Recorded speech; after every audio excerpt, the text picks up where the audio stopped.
Good morning, guys. How are you all doing? Welcome back to Historical Horses. We've got Storm Bert in the background, which is really going for it out there. It's very wet and windy today. I mean, we've had a right old mixture of weather this week. Snow, freezing temperatures. Now it's warmed up and we've got high winds and heavy rain. I mean, all in a week's work in Britain, hey?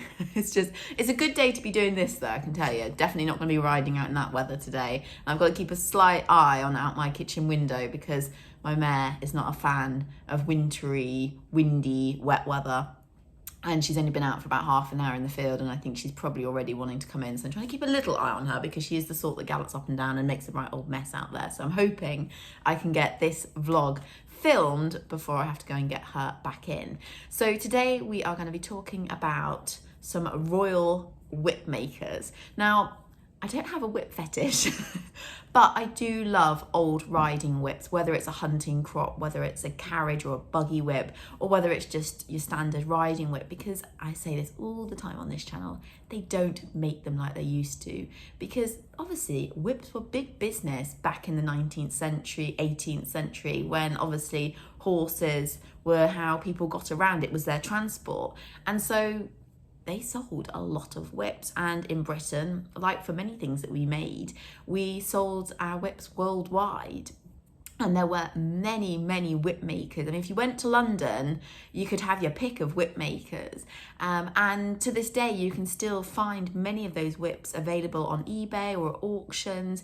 And they've really sort of stood the test of time. It shows just how well they were made, because even to this day, people are still using them if they're going drag hunting or trail hunting, which tells you just the quality of them. But I'm going to talk about one in particular whip making company.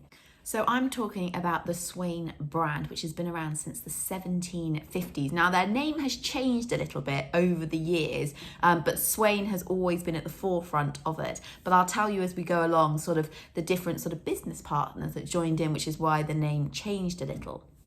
So it all starts with James Swain, who on his 16th birthday started as an apprentice for whipmaker Benjamin Griffiths. And James spent many years perfecting his craft. When he married Anne Slowcock, it was her, now I'm not entirely sure whether it was a relative or her father, that helped James start his business. So Benjamin Slowcock invested into James Swain and they started up Swain and Co. And with that all-important investment from Benjamin, they actually brought out John Ross, who is a very well-known and an exceptional whipmaker to royalty. Now, by James and Benjamin being able to buy out John Ross, it meant that they were already starting their business with an amazing clientele, including the royal family. Now, I don't know whether they had to go and prove themselves to the royal family that they were worthy to continue their appointment with them and to be able to supply them with the hunting crops and carriage whips which they would need, or whether it sort of just came as part of the package of buying out John Ross. I don't know. But either way, it obviously instantly pushed their business right up to the top when it came to whip making. So back then they were predominantly making just whips and sort of saddlery tack sort of stuff for horses. In 1825, Benjamin Slowcock retired and James went into partnership with William Isaac, which I always think must have been quite useful, bringing a sort of fresh set of eyes into a business, helping it to continue to grow. And also it's nice probably to have a partner to work alongside, to sort of bounce ideas off.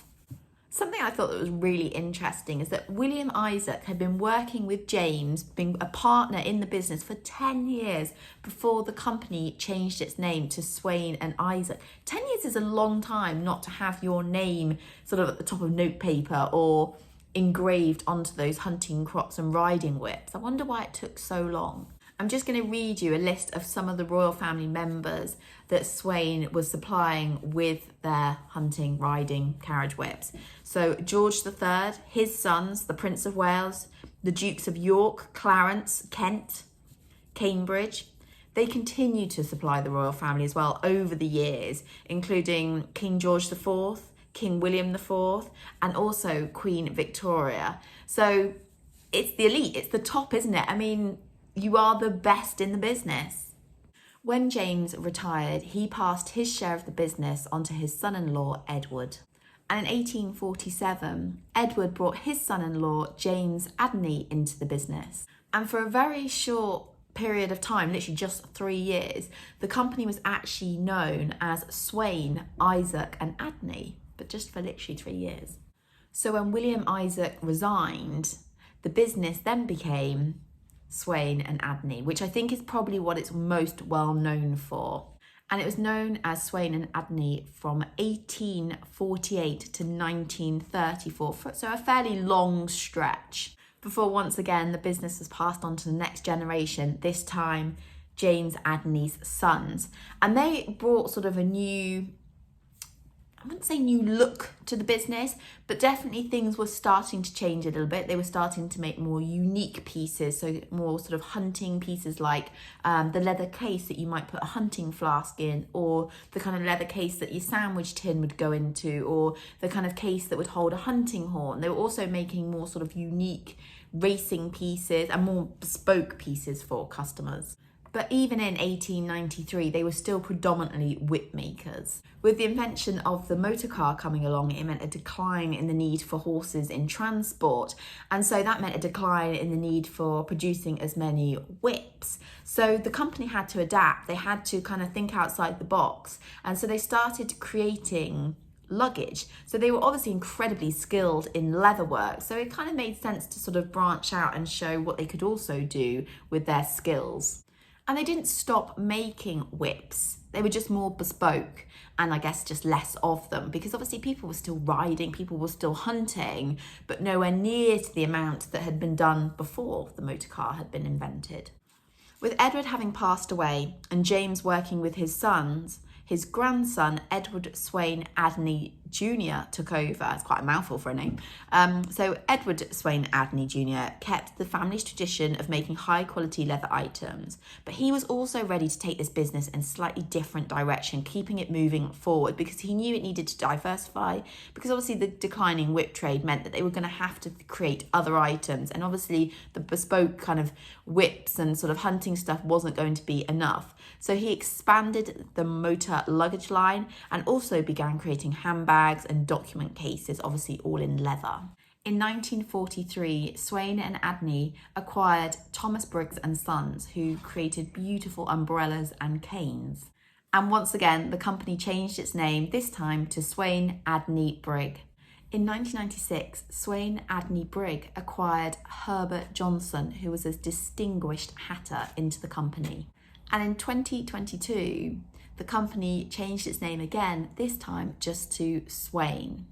And the business is still going to this day, selling luxury items. They sort of sell very smart bags, umbrellas, hats and clothing I've seen. To give you an idea of pricing, I saw on there is a Margot Bordeaux, which is a beautiful bag, but it's £3,500. Very expensive. I did find some riding whips. They did a dressage whip and a jumping whip, £360. They you know, maybe don't look like how they used to make them, but it's nice that they're still trying to hold on to a little bit of their heritage. And Swain products have been used in TV dramas and movies such as Mary Poppins, Indiana Jones and Singing in the Rain. Swain & Co, Swain and Isaac, Swain and Adney hunting crops and canes can fetch a good amount of money at auction. So at Sotheby's back in 2015, a collection of canes and riding crops sold for £8,750. And in the same year at Christie's, 3 Swain Adney Brigg leather suitcases sold for £5,250. So they're probably quite collectible. I imagine their sort of novelty or more unique hunting crops and walking sticks, canes, etc. probably fetch even more. I know they often used gold and silver for the kind of mounts. And like I say, I've seen some incredible pictures of just unbelievable looking hunting crops with these like gold horses on top, or these sort of like globe shapes to them, like absolutely stunning. But I don't know where they are. You know, I don't know if they're in museums or they're just private collectors have got them. But I sort of did a lot of Googling on it, thinking somebody must have one and like there'd be a picture of it, but I couldn't find any. All I've got is this sort of drawings, hopefully you can see on the screen now, of what they would have looked like. But I mean, they are just extraordinary.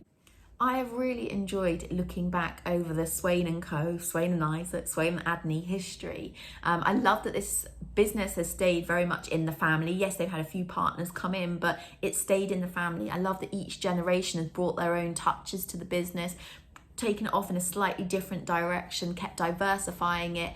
I thought it was very similar to the Hermes fashion brand video that I did about a month ago now. Very similar indeed. It's a shame that maybe it doesn't have the equestrian touches to it to this day, but you know, the fact is that, you know, these businesses have to adapt and change to the changing times. And you know, how many people need hunting crops and riding whips nowadays? Not so much, and they can be mass produced in China. So, you know, people aren't looking for those unique whips just as much nowadays. But really, really interesting, and how incredible to have been supplying the royal family for so many years. I wonder now who's supplying the royal family.